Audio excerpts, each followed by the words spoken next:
All right, so I know the game technically isn't over yet, but I think I can make this video about the New York Knicks absolutely destroying the Philadelphia 76ers in game one. Um, there's not really a lot to talk about. I made a video earlier today on TikTok saying I thought this was going to be more of an even series. But this game, I know it's only game one, but this game kind of proved that the Knicks were ready and the Sixers just didn't look like they were ready to play today. Um, Joel Embiid foul baiting, Maxey foul baiting. Majority of their points, both of those guys came from the line today. Embiid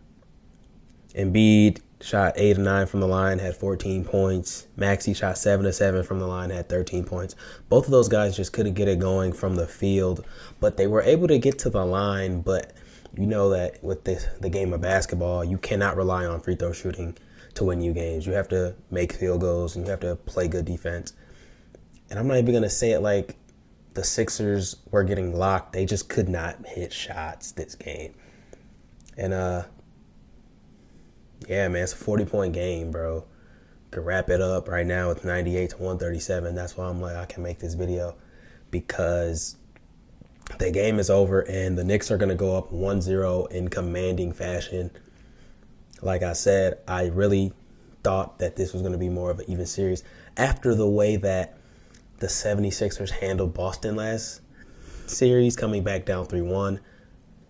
And I still think it's going to be an interesting series. I don't think it's going to be like this every game, because we saw the Sixers do this last series versus Boston, get blown out in game one and come back and win game two. And then ultimately they end up winning the whole series. So I'm not going to call this a series right now, as I kind of was going to last series when they played Boston, because that was a terrible loss for them. But now they have Embiid back, and Embiid is playing like he got hurt. I don't know. This Sixers team is just so much better than they play. And sometimes you just can't teach it, because the Knicks are hitting all their shots, bro. You can't get mad, bro. Like the Knicks shot 63% from the field, 51% from three today, and they hit 19 threes. You cannot beat a team. It's rare in this sport of basketball. If a team hits 15 or more threes against you, you're going to lose that game. And the 76ers shot 41% from the field and 37% from three. While I was watching this game, to begin the game, it was competitive, and then Jalen Brunson just took over the first half. He had 27 in the first half, finished the game with 35. So I had to go to the store at halftime, and Brunson had 27, and he just took over the game. And Brunson seems like the player that I don't know if the Sixers can stop based on tonight. They're going to have to make up some packages. They're going to have to switch up some defensive assignments, because they had VJ on them. They had Paul George on them. But I feel like if you are Nick Nurse, you're going to have to do better with the screenplay. And Jalen Brunson was able to come off those screens, whether it was Karl-Anthony Towns or Mitchell Robinson setting the screen, and he was able to get whatever the heck he wanted in the paint. You know, Jalen Brunson has one of the best in-between games in the NBA as a small guard. He can shoot the midi, fade, push shot, get to the basket, lay it up, and he knows how to play off of pick and rolls. And a lot of point guards don't know how to do that, and he's one of the best at doing that in the NBA, and that's why he is so good. And that also allows him to draw fouls in the manner that he does, because a guy who can get you on his hip, or he can kind of snake the screen and put you in jail, and you're on his backside, you're going to foul. People want to say it's baiting. I say it's baiting. It depends on the play. Like, most of the shots today were not. Those were high quality, high percentage, and high IQ takes where the defender's on his back. You pump fake, he jumps, he's on your back.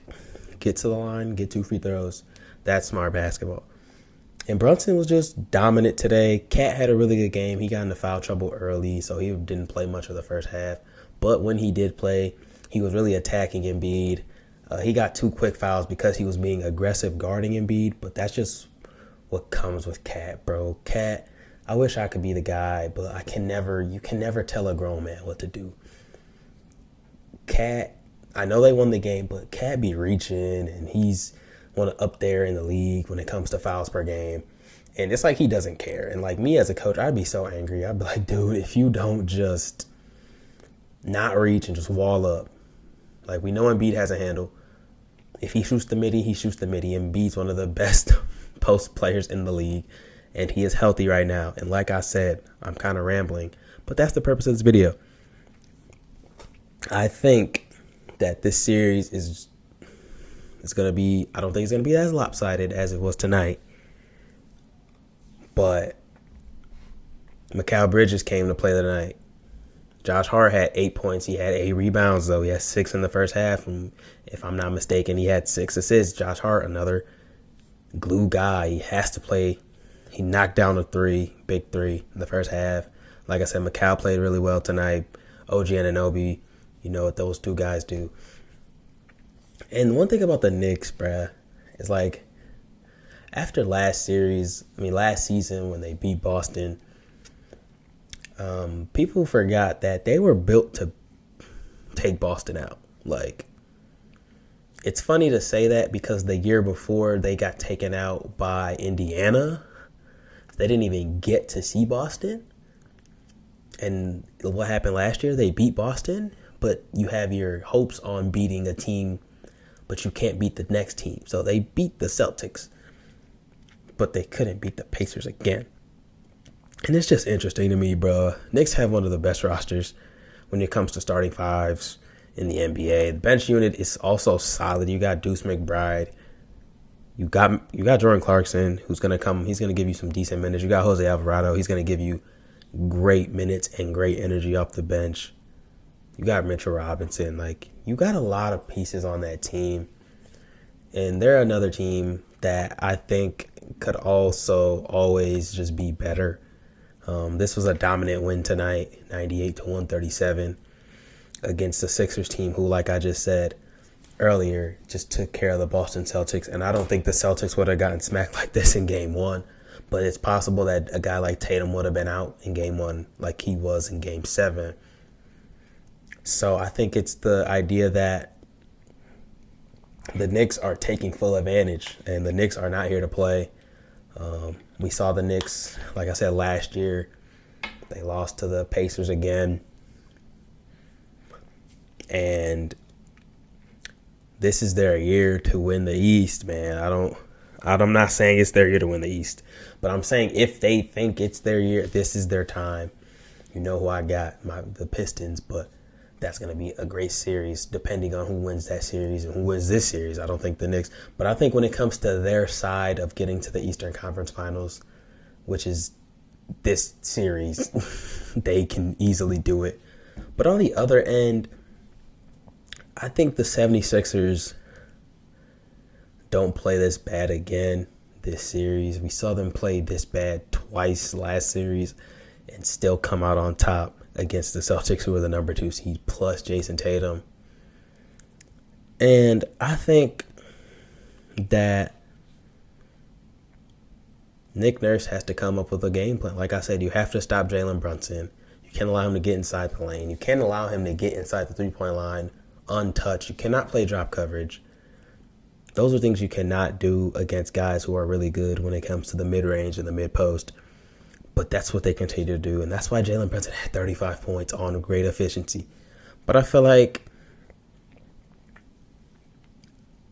they just didn't, like, I was thinking about the title of this video, and I was like, it could either be the Knicks dominate or the Sixers just weren't ready, flat out. The Sixers just didn't look ready to play today. They're on the road, in the Garden. The energy is crazy, but that just doesn't give you an excuse to lose by this many points, bro. 39 points in game 1 to get to the conference championship is not acceptable. And I know Sixers fans are probably mad, but it's not really much to be mad about. Your 2 top guys, and Joel Embiid and Tyrese Maxey, both made 3 field goals. Embiid went 3 for 11 from the field. Maxey 3 for 9 from the field. You're not going to get anywhere. Paul George had a good 7. He had a nice little 17 points on good shooting from the 3. He's been shooting very well this playoffs.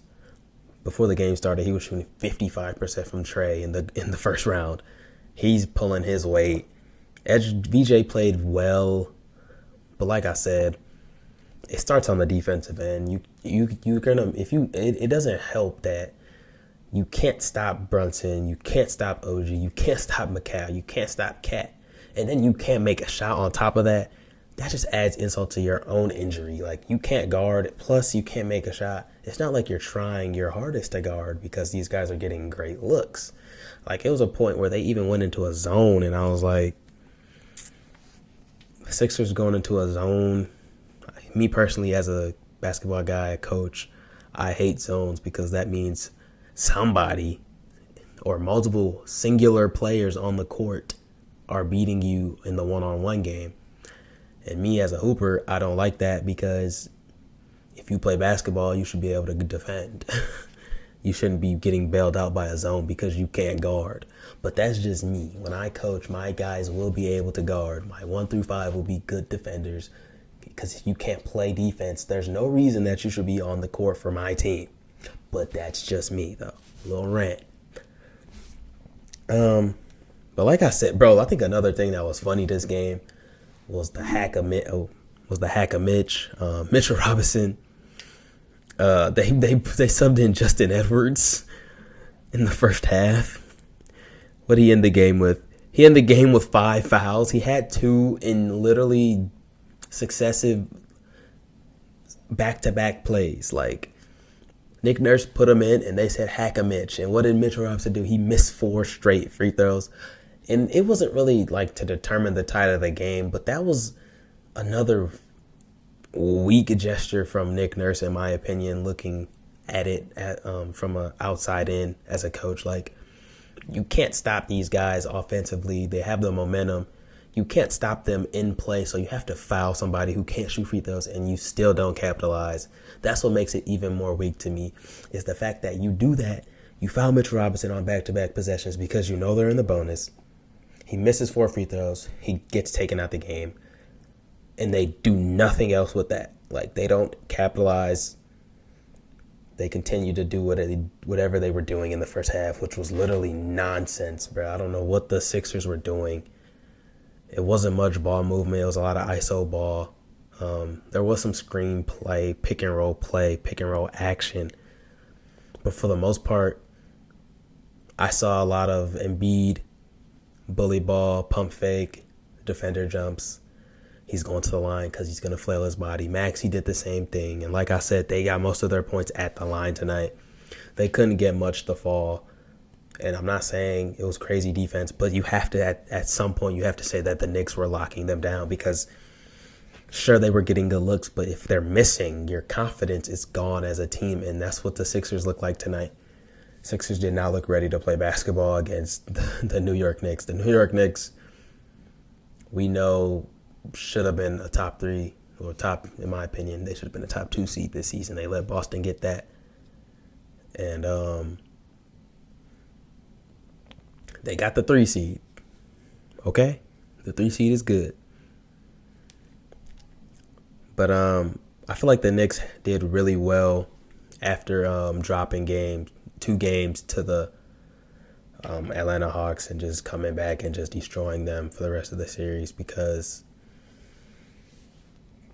Atlanta made it believable that they were actually going to beat the Knicks and that the Knicks with the team that they had were not going to win and not advance to the next round. But I think, let me make sure, but the Knicks, their last 3 games in playoff play, their foot has been on the gas. 126 points in Game 5. Game 6, they had 140.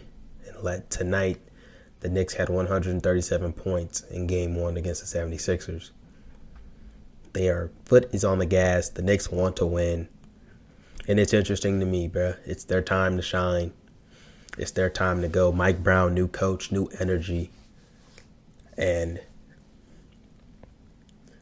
it's not really much different from Tibbs, but because of the blowout, the guys get to sit. A lot of the games,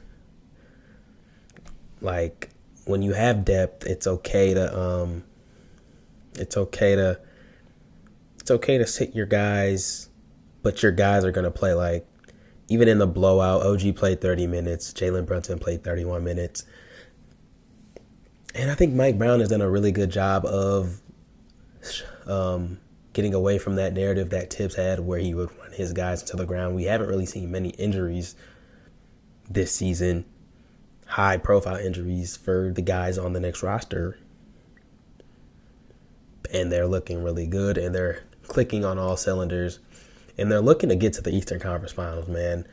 I think that Philly throws a blow back, and they fight back because that's not their identity. But like I said, they did it last round. Why not do it again this round? Get blew out first game and actually lock in when you need to lock in. But I don't think that's a recipe for success in basketball. You're not supposed to let yourself get down to a team who is better than you. Celtics were better than them as well, but they came out on top because the strategic, and Embiid came back. There wasn't really an answer for him. But the thing is, the Knicks are a deeper team, and they are a better team than the Sixers. And Sixers need to get it together. It's only game one. But I think that I still think this is going to be an interesting series. Somebody was in my TikTok comments. I just looked on my phone talking about what about now, boy? Like, why are you calling me boy? Number one, I didn't respond to his comment. But he was just telling me because I thought this was going to be an interesting series, and I still do. There's no way you can ever be like, oh, this team about to kill this team in the NBA playoffs. You just can't do it. Like, even with the Pistons, I didn't think the Pistons were going to kill the Magic. No, I knew that the Magic were capable of doing what they did and taking us to 7 games. And that's why it's just important to never underestimate a team in the playoffs. And that's why, although the Knicks just won by 40 points, I think the Sixers are capable of fighting back and getting back into this series. It's only one. They're only down 1 game. They can get game 2. You go down 2. You can go back home and get a game. It's always a possibility that you can win in the playoffs. That's why it's a 7-game series, not the regular season. And that's all I got today. Just wanted to talk about how the Knicks destroyed the Sixers tonight and why they did, man. Why they did.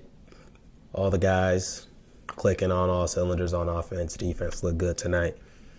And on the other hand, 76ers, all their guys were not clicking. One team's clicking, the other team's not. It's you're dang near. You better just throw the game, bro, because that's what happened tonight, bro. Sixers just weren't clicking tonight, and I think they're gonna have to come back, or they're gonna get smacked, and that's the reality of it. You fight back or you get smacked, and I don't think the Knicks are. The Knicks are capable of doing it, but I don't think the Sixers are gonna let it happen.